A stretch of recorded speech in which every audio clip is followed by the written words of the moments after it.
మహాశివరాత్రి అవును. ప్రతిరోజు ప్రతి నెల శివరాత్రి వస్తుంది. అది మాస శివరాత్రి వస్తుంది. అవును. మాఘ మాసంలో వస్తే శివరాత్రి మహాశివరాత్రి మహాశివరాత్రి. అన్నమాట. ఈ సమయంలోనే ఈశ్వరుడు మహారూపం ఎత్తాడు.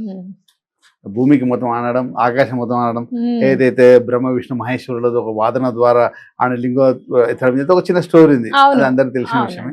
అదే ఆ రోజు ఆ ప్రత్యేకమైన రోజుకు మన శివరాత్రి పరిపూర్ణ చేస్తాం.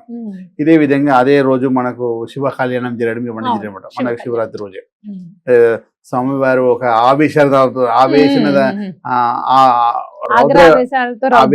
రావడం, అఘోర వేషంతో రావడం, పార్వతి దర్శించడం, తర్వాత స్వీకరించిన చంద్రమౌళీశ్వరునిలాగా మారిపోవడం అందంగా, అది వేరే విషయం. శాంతం ఇది మొత్తం అది సంబంధించి. కాకపోతే లింగోద్భవ కాలం వచ్చేసి మనకి ఏ సమయం నుండి మనం ఏంటంటే ఉదయం నుంచి సాయంత్రం వరకు, అంటే ఒక శివుడిని మనం తాకాలంటే కడుపులో ఏమి ఉండకూడదు, అంటే ఆకలి అంటే మనం మనం తింటే ముట్టుకోకూడదు అనమాట. శివలింగాన్ని కానీ శివార్చన కానీ చేయకూడదు.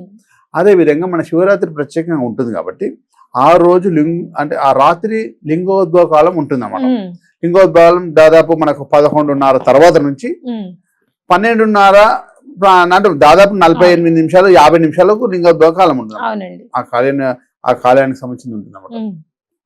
11:49 నుంచి స్టార్ట్ అయ్యి 12:37 ఆ సమయంలో కంప్లీట్ అవుతుంది అన్నమాట ఇది లింగోద్భవం.